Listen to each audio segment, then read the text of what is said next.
My daughter threw my things out on the street. Get out, old woman, I sold your house. Live wherever you want.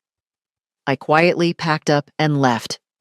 She celebrated her victory all week, but she forgot that. Good day, dear listeners. It's Clara again. I'm glad you're here with me. Please like this video and listen to my story till the end, and let me know which city you're listening from. That way I can see how far my story has traveled. I spent 32 years in that house on Maple Street. 32 years of memories soaked into every floorboard, every crack in the ceiling, every rose bush I'd planted with my own hands. My husband, Robert, and I had bought it when Sarah was just a baby. He'd passed 5 years ago, leaving me the house, a modest pension, and our daughter. The girl we'd raised to be kind, to be honest, to be strong.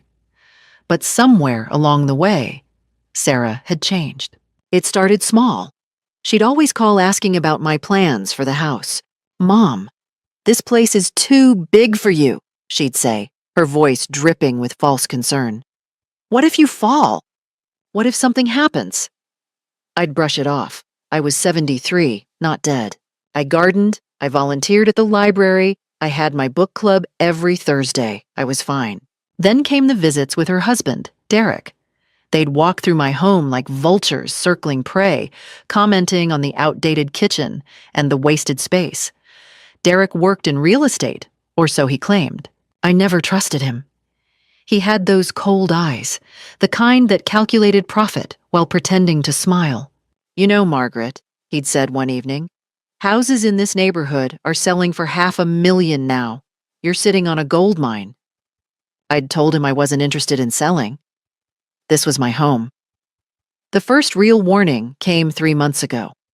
I'd found paperwork in my mail, documents I hadn't ordered, forms I hadn't requested, property assessments, market analyses. When I confronted Sarah, she'd laughed it off. "Oh, Mom, I was just curious about the value. For your estate planning, you know?" Estate planning. As if I were already in my grave. Then the pressure intensified. Sarah started bringing up nursing homes. "Assisted living facilities," she'd correct herself, as if the sugarcoating made it better. She'd leave brochures on my kitchen table, highlighting amenities I never asked for.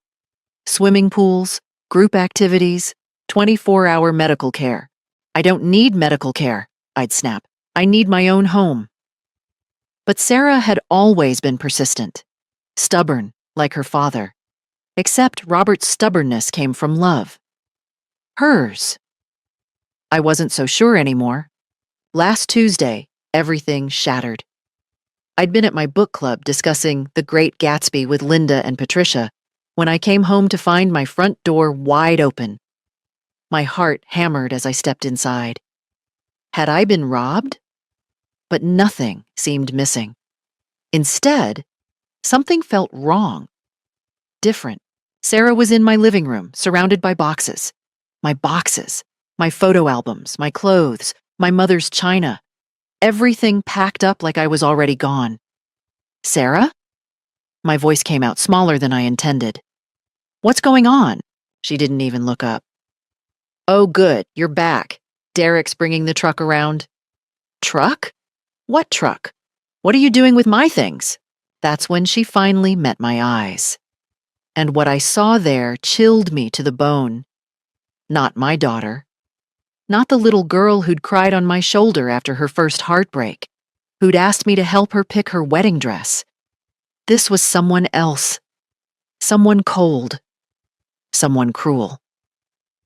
"I'm cleaning out the house, Mom, because it's not your house anymore." The words didn't make sense.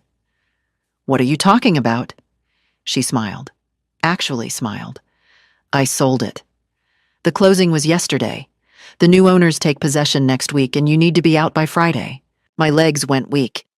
You can't sell my house. It's mine. Your father left it to me." "Actually," Derek's voice came from behind me, making me jump. "Legally speaking, Sarah's been your power of attorney for 6 months. Remember those papers you signed at her birthday dinner? The ones I witnessed?" I remembered. She'd told me they were healthcare directives, just in case something happened. I'd signed them because I trusted her, because she was my daughter. Those gave me full legal authority over your assets, Mom, Sarah said, her voice flat, businesslike. And I decided it was time to liquidate. The house sold for $485,000. Very good price. That's my house! You can't— Get out, old woman! Sarah's scream cut through my protest. I sold your house. Go live wherever you want. There's a motel on Highway 9. Maybe they'll take you. Derek started carrying my boxes outside, my entire life reduced to cardboard containers, thrown onto my own front lawn like garbage. I stood there, frozen, watching my daughter, my own flesh and blood, dispose of me like I was nothing. What else could I do? I gathered what I could carry and walked away from the only home I'd known for 3 decades. Behind me, I heard Sarah laughing, celebrating her victory. But she'd forgotten something important. She'd forgotten who taught her to be strong in the first place. I spent that first night in my car, parked behind the public library where I'd volunteered for 15 years. The irony wasn't lost on me. I'd spent countless hours helping others find resources, find hope, find answers. Now I was homeless, sitting in my 15-year-old Honda Civic, surrounded by trash bags filled with whatever I'd managed to grab from my lawn before the sprinklers came on. My hands wouldn't stop shaking. Everything I'd worked for, everything Robert and I had built together, gone. Stolen by the very person we'd sacrificed everything to raise. I kept replaying the moment in my mind. Sarah's cold eyes, Derek's smug smile, that laugh, that horrible, triumphant laugh. How long had they been planning this? As dawn broke through my windshield, I took inventory. 3 changes of clothes, all damp from the sprinklers. My purse with my wallet.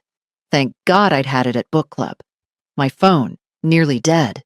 Some photo albums Sarah hadn't gotten to yet. My mother's jewelry box. And in the glove compartment, something I'd forgotten about. The original deed to the house. The one Robert and I had signed in 1992. I'd kept it there after our bank's safety deposit box flooded years ago, meaning to put it somewhere safer. I never had. The deed was in my name.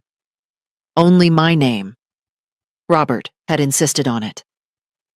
If anything happens to me, Maggie, I want you protected, he'd said. No one can ever take this from you. But someone had. My own daughter. I pulled out my phone and searched for the county property records. My heart sank as I found it. The house on Maple Street, now listed under new ownership. Some LLC I'd never heard of. Closing date, 5 days ago. The sale had already gone through. But how? Even with power of attorney, Sarah couldn't just sell my house without my signature on the deed transfer, could she? That's when it hit me. Those papers at her birthday party. Derek had been so insistent I signed them right there, in front of everyone. He'd even joked about the pen running out of ink, making me sign multiple pages. Had I signed more than healthcare directives?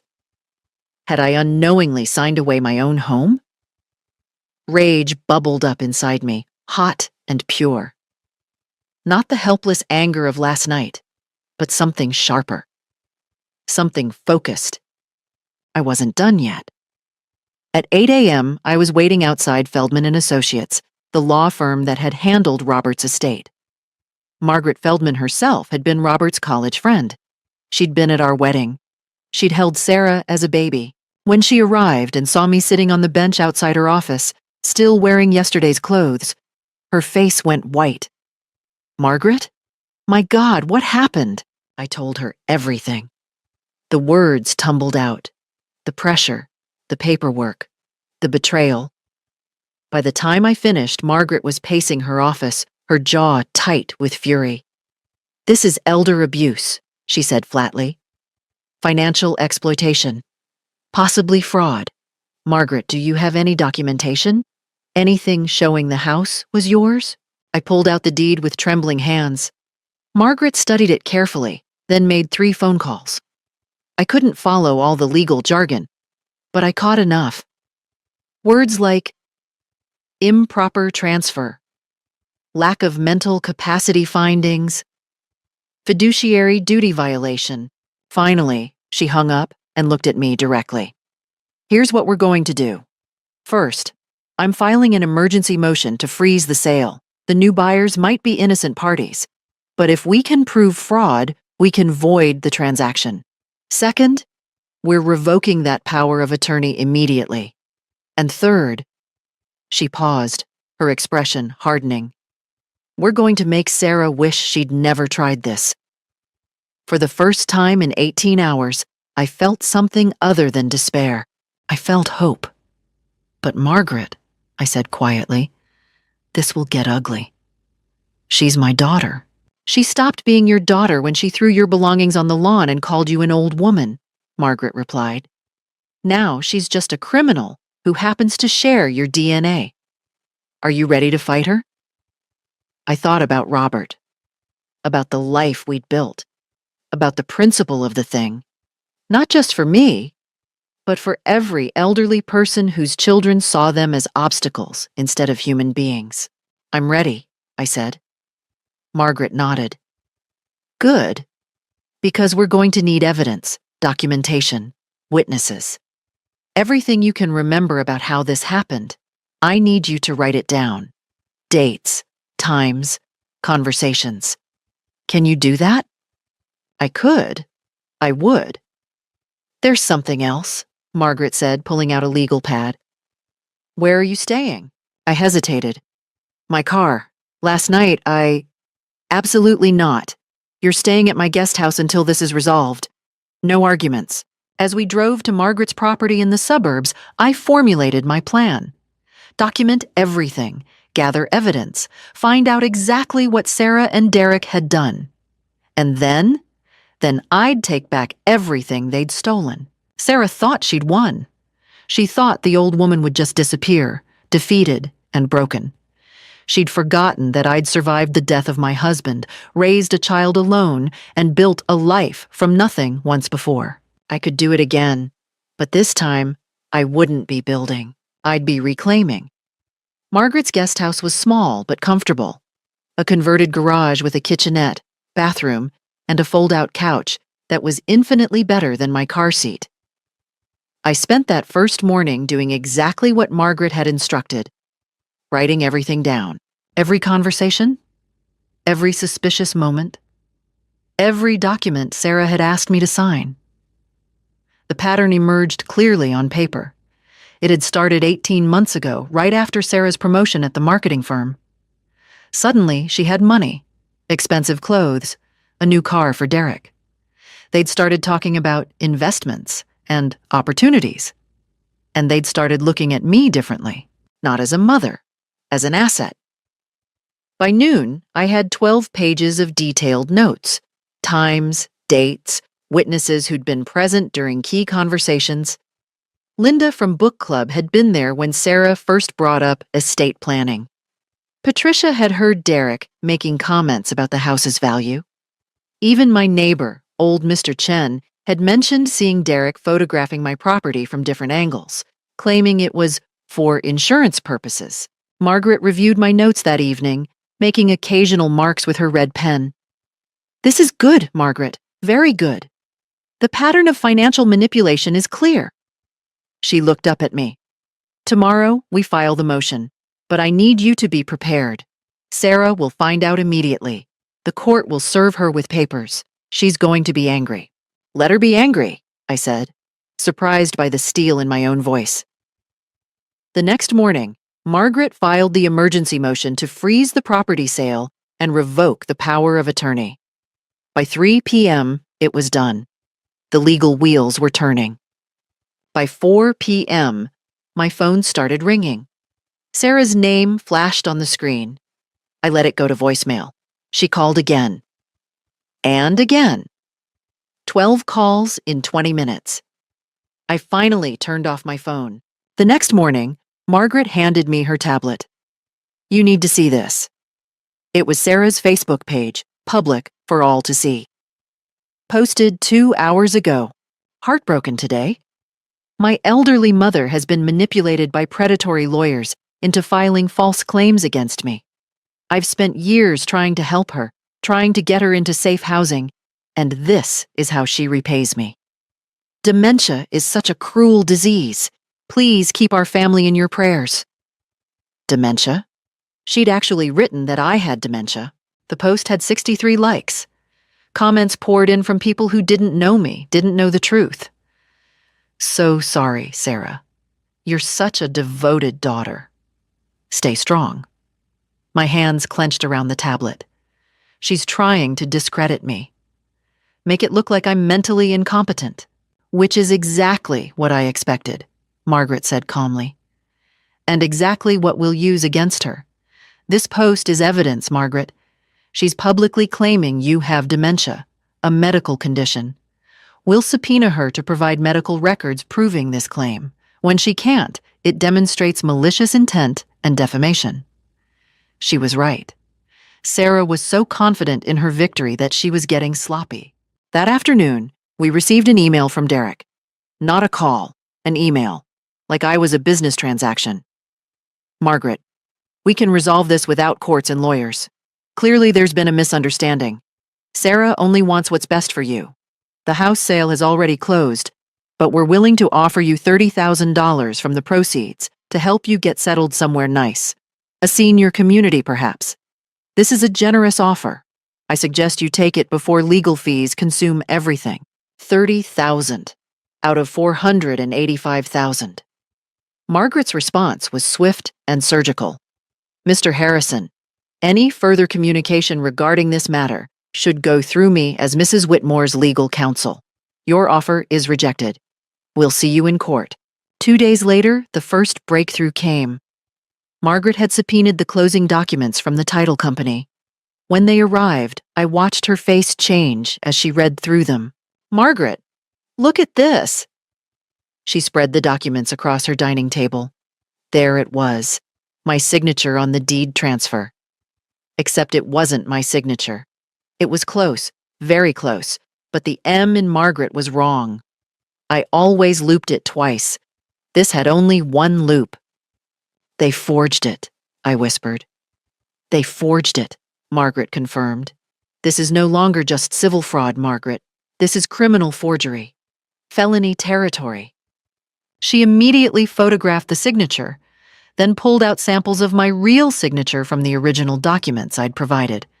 The difference was subtle, but definitive. We need a handwriting expert, she said, already dialing. And we need to inform the district attorney's office. This changes everything. That evening, my phone buzzed with a text from an unknown number. Mom, this is getting out of hand. You're embarrassing yourself and our family. Drop the lawsuit and we'll forget this happened. Otherwise, people will see what you really are. A bitter old woman who can't accept that she needs help. Don't make us prove you're incompetent. See, the threat was clear. Drop the case, or they'd pursue a competency hearing, try to have me declared mentally unfit. I screenshot the text and forwarded it to Margaret. Her response came immediately. Perfect. Keep them coming. Every threat, every message, it's all evidence. Sarah and Derek were starting to realize I wasn't going away quietly. They were starting to understand that I was fighting back. But they still thought they could intimidate me into submission. They still thought I was just a helpless old woman. They were about to learn exactly how wrong they were. The handwriting expert's report arrived 5 days later. Dr. Chen, no relation to my neighbor, was a forensic document examiner who'd testified in over 200 court cases. His findings were unambiguous. The signature on the deed transfer was not mine. The probability of forgery, 98.7%. Margaret immediately filed an amended motion, attaching the expert report and requesting a criminal investigation. She also filed for an emergency restraining order, citing Sarah's threatening texts and Derek's harassment. The hearing was scheduled for the following Monday. I should have felt triumphant. Instead, I felt sick. This was really happening. I was taking my own daughter to court. Part of me kept hoping she'd come to her senses, apologize, make this right somehow. That hope died on Sunday evening. I was at Margaret's house, reviewing my testimony for the hearing, when car doors slammed outside. Through the window, I saw them, Sarah and Derek, along with two other people I didn't recognize. A man in an expensive suit and a woman with a briefcase. They marched up to Margaret's front door. Margaret stepped out before they could knock, her face professionally neutral. "This is private property. You need to leave." "We need to speak to my mother," Sarah said, her voice saccharine sweet. "Surely you're not denying a daughter the right to see her own mother. I'm denying you the right to harass my client. Leave now, or I'm calling the police." Derek stepped forward, and I noticed he was recording on his phone. "This is what we're dealing with, folks. Margaret Whitmore's lawyer won't even let her talk to her own family. What are they hiding? What are they afraid of?" The woman with the briefcase spoke up. "I'm Dr. Vanessa Price, a geriatric psychiatrist. We have concerns about Mrs. Whitmore's mental state and her vulnerability to exploitation." "Stop right there," Margaret cut her off. "If you're here in a professional capacity, you know you cannot assess or comment on someone you haven't examined. If you persist, I'll be filing a complaint with the medical board." Dr. Price's face tightened, but she stepped back. The man in the suit handed Margaret a card. "James Keller, attorney representing Sarah and Derek Harrison. We're prepared to offer a settlement. Mrs. Whitmore received $75,000 and signed documentation from 3 medical professionals certifying her need for assisted living. In exchange, she drops all legal action and enters a care facility of our choosing. This offer expires in 24 hours. $75,000. They'd increased the offer, which meant they were getting worried. "Your offer is rejected," Margaret said coldly. "You have 10 seconds to leave this property." Sarah's mask finally cracked. "You're making a huge mistake, Mother. We have evidence, real evidence, that you're not mentally fit. Doctor's appointments you've missed, bills you've forgotten to pay, medication errors." "I've never missed a doctor's appointment in my life," I said, stepping into the doorway. My voice came out stronger than I felt. "And the only bills I forgot to pay were the ones you hid from me. I found them later, all marked, opened by Sarah Harrison. You were intercepting my mail, trying to create a paper trail of incompetence." Derek's face went red. "You can't prove that." "I can, actually. Mr. Chen next door has doorbell camera footage of you taking mail from my mailbox, repeatedly. That's a federal crime, Derek." I watched the color drain from his face. He hadn't known about the camera. "This is ridiculous," Sarah hissed. "You're going to regret this, Mother. When we're done, everyone will know exactly what you are. A confused, paranoid old woman who's being manipulated for her money by a lawyer who sees a payday." "Get off my property," Margaret said, her hand on her phone. "Now, or I press dial and you explain to the police why you're violating the restraining order that's being filed tomorrow morning." They left, but Derek turned back at the car, pointing his phone at me one last time. "We're not done," he called out. "Not even close." After they drove away, I collapsed onto Margaret's couch, my hands shaking. The confrontation had taken everything out of me. "That went exactly as I expected," Margaret said, sitting beside me. "And they gave us everything we needed. Derek's admission about the mail, Sarah's threats on camera, their lawyer's absurd settlement offer, which shows consciousness of guilt." "They're not going to stop," I whispered. "No," Margaret agreed. "But neither are we. The hearing is tomorrow, Margaret. After that, you take a few days to rest. You've earned it. Let the legal system work." The hearing was brutal. Sarah's lawyer painted me as a confused, elderly woman, easily manipulated. But Margaret presented Dr. Chen's handwriting analysis, the doorbell footage, Sarah's social media posts, the threatening texts, a mountain of evidence. The judge granted everything we asked for. The property sale was frozen.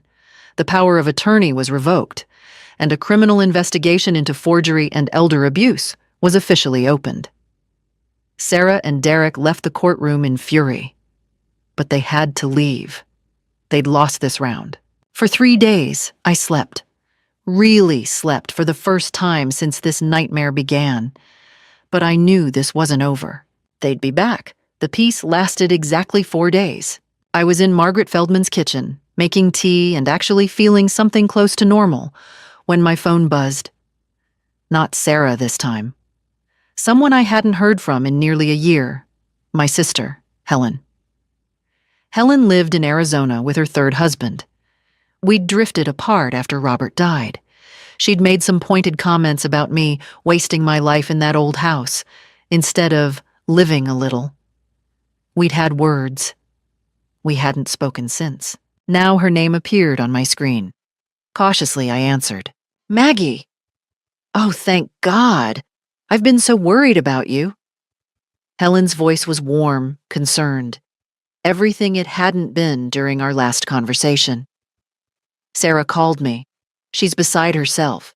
She told me what happened. Did she? My voice was flat. She said you've been having some confusion, that you accused her of terrible things.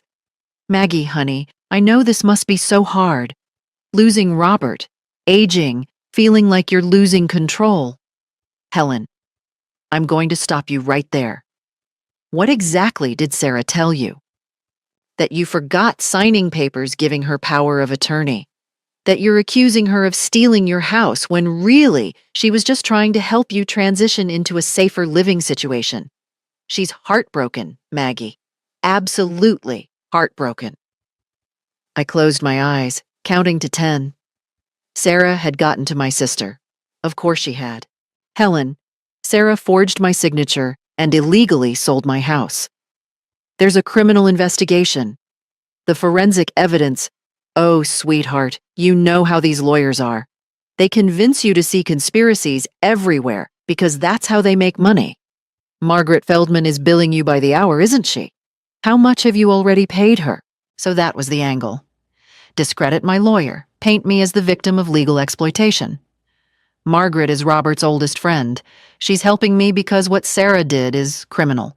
Listen to yourself, Helen said, her voice dropping to that patronizing tone I remembered from childhood. Accusing your own daughter of crimes? Maggie, this isn't like you.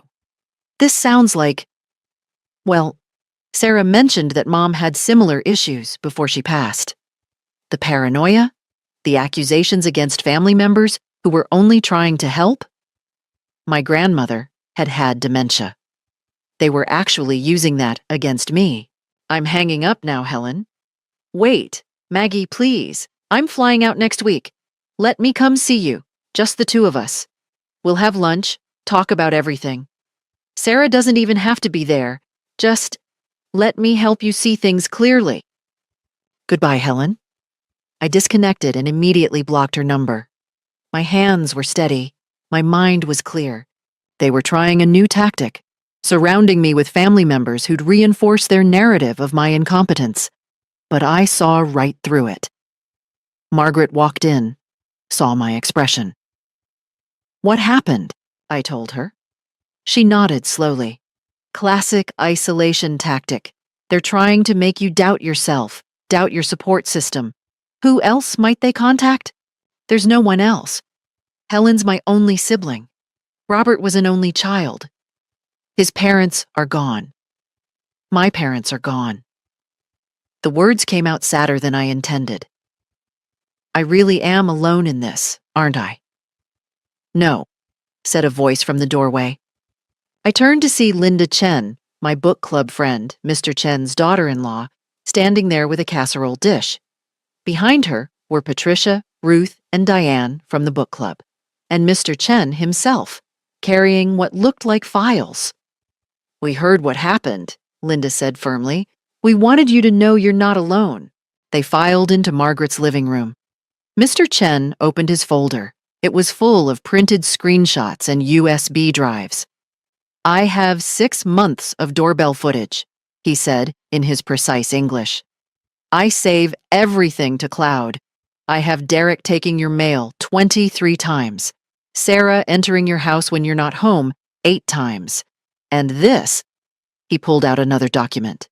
Photos of Derek measuring your windows, your yard, making real estate listing preparations. All dated before you agreed to sell. I felt tears threatening. Mr. Chen, you saved all this? I suspected something wrong, he said simply. Your husband, Robert. He helped my family when we first moved here, 30 years ago. You think I forget? I watch. I document. I wait. Patricia spoke up next. I contacted the library board. They want to issue a formal statement supporting you. 20 years of volunteer service. They know you're sharp as a tack. And I talked to your doctor, Ruth added. Dr. Morrison.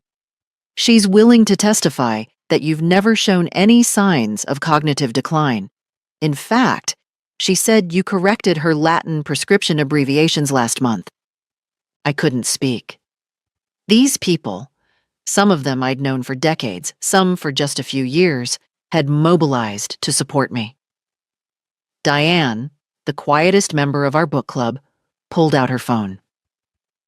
I'm a retired paralegal. I've been documenting Sarah's Facebook posts, her public statements, everything that could be used as evidence. And I found something interesting. She's been posting about inheritance planning and caring for aging parents for over a year. She was planning this long before she did it. Margaret was already taking notes, collecting the evidence my friends had gathered. This is incredible, she said. This completely undermines their narrative that Margaret is isolated and confused. She has a robust social support network, people who can testify to her mental acuity and character. That evening, over Linda's casserole and Mr. Chen's dumplings, we sat around Margaret Feldman's dining table. Not just a lawyer and client, but a community. People who knew me, believed me, supported me. Sarah and Derek had tried to isolate me, discredit me, break me down. Instead, they'd revealed exactly who stood with me and who stood against them. I wasn't alone. I'd never been alone, and that made me more dangerous to them than they'd ever imagined. The reconciliation attempt came on a Wednesday morning, exactly 3 weeks after the initial hearing. I was at Margaret Feldman's office, reviewing the criminal investigation updates. The district attorney had officially charged both Sarah and Derek with forgery, elder abuse, and mail fraud, when Margaret's receptionist buzzed in. Margaret, there's a Sarah Harrison here. She says she needs to speak with her mother. She's crying. Margaret and I exchanged glances. Is she alone? She says she is. She seems genuinely distraught. It's a performance, I said quietly. But part of me, the part that had rocked her to sleep as a baby, that had taught her to ride a bike, that had held her hand through her father's funeral, that part wondered if maybe, just maybe, she'd come to her senses. Do you want to see her? Margaret asked. You don't have to. We can have security escort her out. I thought about it. Then, I'll see her, but you stay in the room, and we record everything. Margaret nodded, setting up her phone to record. If at any point you want her to leave, just say the word. Sarah entered the office looking nothing like the cold woman who'd thrown my belongings onto the lawn. Her eyes were red and swollen. Her hair was uncombed. She wore jeans and an old sweater, not the designer clothes she'd been flaunting. She looked broken. Mom, she whispered, and the tears started flowing. Mom, I'm so sorry. I'm so sorry. I said nothing, just watched. I don't know what happened to me, she continued, collapsing into the chair across from me. It was like I became someone else. The money, the pressure, Derek pushing and pushing. I lost sight of what mattered. I lost sight of you. Still, I remained silent. I know I don't deserve your forgiveness. I know what I did was unforgivable. But Mom, you're my mother. You're all I have left of Dad. And I threw you away like you were nothing. Her voice broke. Please, can we just talk? Just the two of us, without lawyers, without all this legal mess? Margaret started to speak, but I held up a hand. Where's Derek? I asked. Sarah's tears slowed slightly. Home. He doesn't know I'm here. Mom, Derek. He's not who I thought he was. He pushed me into this. He said the house was wasted on you, that we deserved it more, that you'd be fine in a home. I was weak. I listened to him. But I'm done listening. So, you're blaming Derek. I'm blaming myself for listening to him. Her voice rose. Then she collected herself. I'm not trying to escape responsibility. I know I made these choices. But I'm here to make it right. I'll testify against Derek. I'll admit what we did. I'll help you get the house back. Just, please give me a chance to fix this. It was a good performance, almost convincing. The tears seemed real. The remorse seemed genuine, but I'd taught her to act in high school plays. I knew when she was performing. What do you want, Sarah? She blinked as if confused. I want to make things right. I want my mother back. What do you really want? Her expression flickered, just for a second. A flash of something cold behind the tears. The DA offered you a plea deal, didn't they? I continued. Testify against Derek. Claim he manipulated you, and you get a reduced sentence, maybe probation. Maybe no jail time at all. Is that why you're here? Sarah's face hardened. The tears stopped, just like that. Like turning off a faucet. Fine, she said, her voice dropping to its normal register. You want to skip the emotion and get to business? Let's get to business. Yes, they offered a deal. Derek's going down, and I'm not going down with him. But I thought maybe, just maybe, you'd actually care about having your daughter back in your life. I cared about having my daughter in my life, I said quietly. But you stopped being my daughter when you forged my signature and threw me into the street. Oh, please. Sarah rolled her eyes. Don't be so dramatic. We were going to give you money. You would have been fine. You were going to give me $30,000 from the sale of my $485,000 house. That's not generosity, Sarah. That's theft with a tip. It's more than you would have had if you'd kept living in that money pit. Property taxes, maintenance, utilities. You think that pension of yours would have covered it forever? She leaned forward. And now I saw the real Sarah. The calculating one. Face it, Mom. You were never going to be able to afford that house long term. We actually did you a favor. We just accelerated the timeline. Margaret stood up. This meeting is over. Sarah, you need to leave. But Sarah wasn't done. She turned to me with venom in her eyes. You think you're going to win this? You think the court is going to give you that house back? Dream on, old woman. Even if they void the sale, you'll spend every penny you have on legal fees. You'll end up in a state-run facility either way. At least with our plan, you'd have had some dignity.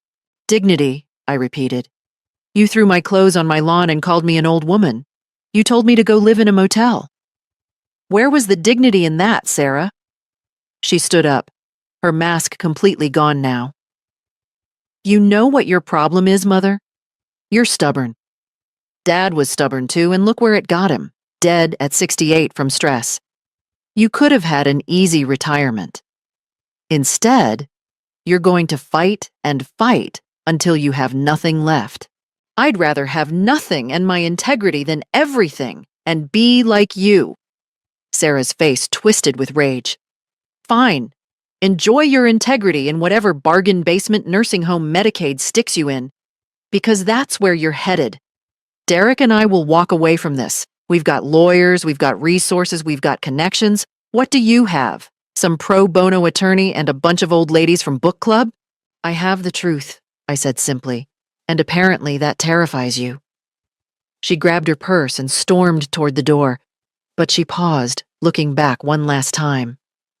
You're going to regret this, she said coldly. Both of you. After she left, I sat there, trembling slightly, not from fear, but from adrenaline. Margaret squeezed my shoulder. That was incredibly brave. That was my daughter, I whispered. My baby girl. And she's gone, isn't she? The real Sarah. She's just gone.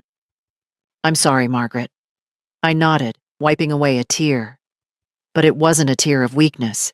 It was a tear of acceptance. Sarah had chosen her path. Now I would walk mine, and I would not look back. The trial came 6 weeks later. The courthouse in downtown was packed. Apparently, the case had attracted media attention. Daughter allegedly defrauds elderly mother in house scheme made for compelling headlines. I saw cameras outside, reporters with microphones, curious onlookers. Sarah and Derek sat at the defendant's table with their lawyer, James Keller. They looked polished, professional, confident.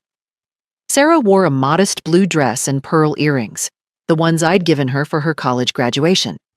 The optics were calculated. Devoted daughter, concerned husband, victims of a misunderstanding. I sat at the plaintiff's table with Margaret, wearing the simple gray suit I'd bought at a thrift store. No performance, no costume, just myself. The judge, Honorable Patricia Simmons, was a woman in her early 60s with sharp eyes and no patience for nonsense. She'd reviewed all pre-trial motions and made it clear this trial would be conducted efficiently. The prosecution went first. The assistant district attorney, Michael Torres, was methodical and precise. He presented the timeline. The sudden interest in my property, the suspicious paperwork, the forged signature, the illegal sale. Dr. Chen, the handwriting expert, testified.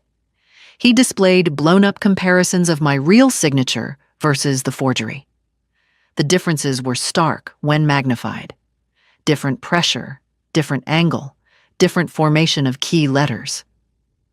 In my professional opinion, Dr. Chen stated, these signatures were not made by the same person. The probability of the disputed signature being authentic is less than 1%. Keller cross-examined aggressively. Isn't it true, Dr. Chen, that elderly individuals often experience changes in their handwriting? Arthritis, tremors, medication effects? Yes. However, these variations show systematic differences in letter formation, not physical impairment. This is deliberate mimicry, not natural variation. Next came my neighbor, Mr. Chen. He brought the doorbell footage. Clear, time-stamped videos of Derek repeatedly removing mail from my mailbox. Sarah entering my house when I wasn't home, carrying empty boxes in and full boxes out weeks before the surprise eviction. Mr. Harrison took mail 23 times over 4 months, Mr. Chen testified. I thought it was strange, so I saved everything. Keller tried to dismiss it. Perhaps Mrs. Whitmore had asked her son-in-law to collect her mail while she was away. I was never away, I interjected, and the judge allowed it. Margaret called me to the stand. I told my story. Not dramatically, not emotionally, just the facts. The pressure to sell. The paperwork at Sarah's birthday party that I was told were healthcare directives. The sudden eviction. My belongings thrown on the lawn. Mrs. Whitmore, Margaret asked, did you ever give your daughter permission to sell your house? Never. Did you ever discuss selling your house with her? She discussed it. I repeatedly told her I wasn't interested. Did you sign the deed transfer document that sold your property? No, that signature is not mine. Keller's cross-examination was brutal. He painted me as confused, forgetful, unable to manage my affairs. He brought up doctor's appointments from 2 years ago, suggesting a pattern of missed visits. Mrs. Whitmore, isn't it true that you missed 3 medical appointments in 2023? I missed 2 appointments because I had the flu. The 3rd was canceled by the doctor's office due to an emergency. I rescheduled all of them. And you remember this with certainty? Yes, I keep a detailed calendar. Would you like to see it? He moved on quickly. Then came the defense's turn. Sarah took the stand, and I watched her transform into the grieving daughter again. Tears on cue. Trembling voice. I was only trying to help my mother, she testified. She was becoming forgetful, having trouble with bills. I was scared she'd lose the house to foreclosure or tax liens. I thought I was doing the right thing. And the signature on the deed transfer? Keller asked. My mother signed it. I watched her sign it at my birthday party. She was lucid. She understood what she was doing. Maybe her handwriting has changed. She is 73 years old. It was a good performance. Then Margaret stood for cross-examination. Ms. Harrison, you testified that your mother was becoming forgetful and having trouble with bills. When did this alleged cognitive decline begin? About 18 months ago? 18 months. So around the time you received your promotion at work? I suppose so, yes. And when did you first start suggesting your mother sell her house? Sarah hesitated. Around the same time, Margaret pulled out a document. This is your Facebook post from 14 months ago. You wrote, finally figured out the perfect retirement plan, with an emoji of a house and money bags. What did you mean by that? Sarah's face paled. That was about my own retirement planning. Really? Because 2 weeks after that post, you obtained a property assessment of your mother's house. And 1 month after that, you established an LLC, Harrison Properties, with you and your husband as sole members. The same LLC that eventually purchased your mother's house. Quite a coincidence. The courtroom was silent. Margaret continued, pulling out more documents. You also posted in a Facebook group called Real Estate Investment Strategies, asking about creative ways to acquire property from elderly relatives who don't want to sell. Would you like me to read your post to the court? That was just theoretical discussion. Theoretical, I see. Mrs. Harrison, you testified your mother signed the deed at your birthday party. How many people were at this party? 12, maybe 15. And yet we've subpoenaed all 15 guests. Not one of them remembers your mother signing a property deed. Several remember you asking her to sign healthcare documents. But no one saw a deed transfer. Why is that? Sarah looked at Derek, panic flashing across her face. Because it never happened, Margaret stated. You forged your mother's signature. You exploited a power of attorney that you obtained through deception. And when she discovered what you'd done, you threw her belongings on the lawn and told her to go live in a motel. Those were your exact words, weren't they? She's twisting everything. Am I? We have a recording. The courtroom erupted. Sarah's head snapped toward me. I held up my phone calmly. I recorded our last conversation at Margaret's office, Sarah. All of it. Including the part where you admitted Derek pushed you into this. Where you called me an old woman and said I'd end up in a bargain basement nursing home. Should we play it for the court? Sarah's lawyer was objecting. The judge was calling for order. Derek was whispering furiously to Sarah. But I just sat there, calm and cold. I'd won, and from the look on Sarah's face, she knew it too. The judge's verdict came 3 days after the trial concluded. The courtroom was less packed this time, just the necessary parties, some local media, and my small circle of supporters. Linda, Patricia, Ruth, Mr. Chen, and Margaret Feldman sat behind me. Sarah and Derek sat across the aisle with James Keller, who looked significantly less confident than he had at trial. Judge Simmons entered, and we all stood. She didn't waste time. I've reviewed all evidence, all testimony, and all applicable law. This is one of the clearer cases of elder abuse and fraud I've encountered in my 20 years on the bench. She looked directly at Sarah and Derek. The defendants engaged in a calculated, prolonged scheme to defraud Margaret Whitmore of her primary residence and life savings. The forgery was proven beyond reasonable doubt. The manipulation was systematic and cruel.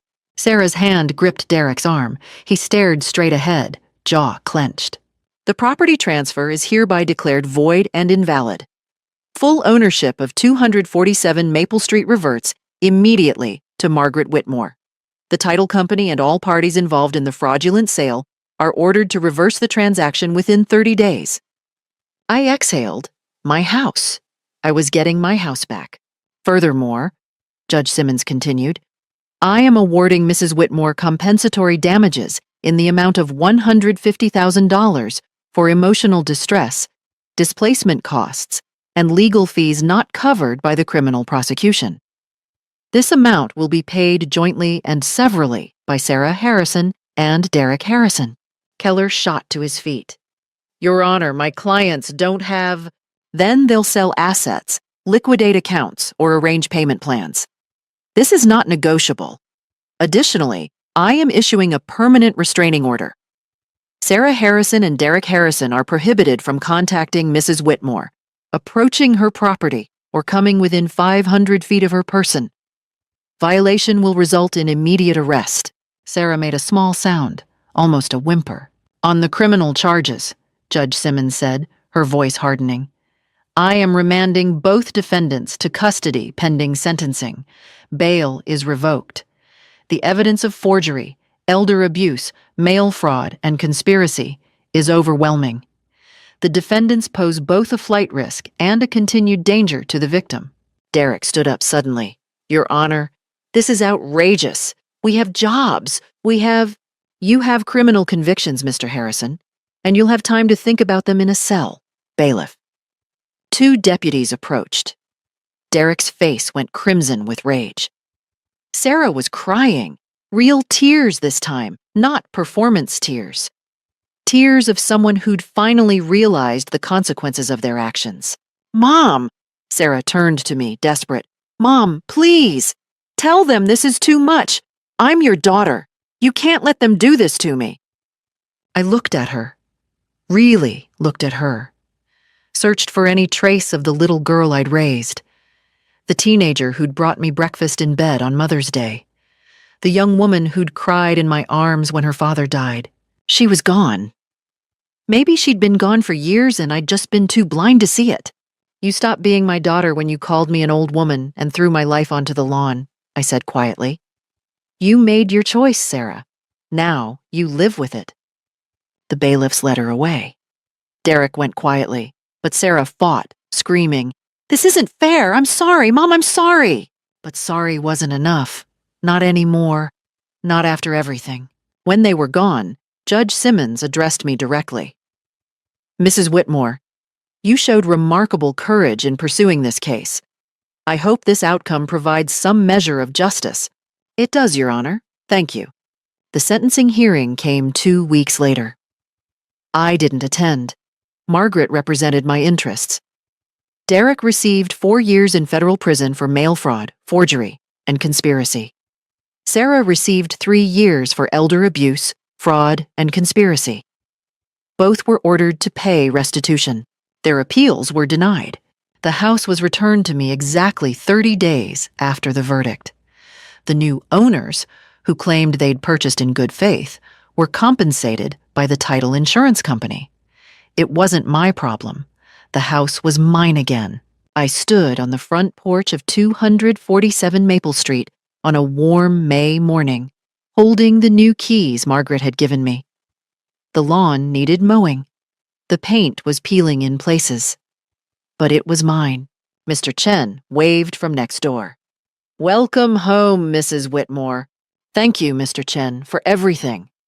That afternoon, Linda brought over a casserole. Patricia brought wine. Ruth brought flowers. We sat in my kitchen, and toasted to new beginnings. You did it, Linda said. You actually did it. We did it, I corrected. I couldn't have done this alone. The check for $150,000 arrived the following week. Sarah and Derek had liquidated their savings, sold Derek's car, and borrowed against their credit cards. The money felt heavy in my hands, not because of its amount, but because of what it represented. My daughter had tried to rob me of everything, and instead, she'd lost everything herself. Was there satisfaction in that? Some. But mostly, I felt exhausted, relieved, and strangely empty. That evening, I found a box in my basement. Photos of Sarah as a child. Birthday parties, school plays, family vacations. I looked through them, remembering who she used to be. Then I closed the box and put it away. That Sarah was gone, and I had to let her go. 6 months passed. 6 months of rebuilding, healing, and rediscovering what life could be. I renovated the kitchen with part of the settlement money.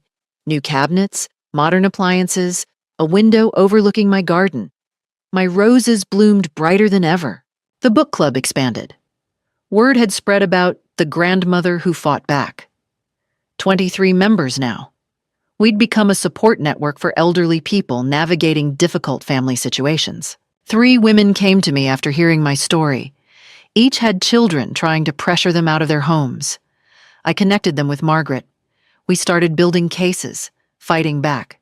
Margaret and I co-founded a nonprofit, the Robert Whitmore Foundation for Elder Justice. We offered free legal consultations and education about financial exploitation. Within 6 months, we'd helped 42 elderly individuals protect their dignity. I wasn't just living, I was thriving. My 74th birthday arrived in October. The book club threw me a party in my backyard. Fairy lights strung between trees. Friends celebrating my victory, my renaissance. A year ago, I said, I lost everything. But I found something more valuable: community, purpose, and strength I never knew I had. The evening air smelled of roses and possibility. Meanwhile, Sarah's life had taken a very different trajectory. Minimum security facility. Derek in a harsher prison for mail fraud. I received a letter from her in December. Sarah apologized, admitted Derek had divorced her and blamed her for everything. She hoped I was happy. She didn't expect forgiveness. I read it 3 times, put it in a drawer. I didn't respond. Maybe one day, but not today. Today, I had a foundation board meeting. Real people I could help. Sarah's fall wasn't my victory. My victory was standing back up. 3 years later, at 77, I testified before a state legislative committee in support of the Elder Financial Protection Act. The bill passed. It was named the Whitmore Act. My husband would have been proud. I learned that the hardest way possible. What would you do if your own family betrayed you? Would you fight, or would you surrender? Thank you for listening to my story. Now go live yours.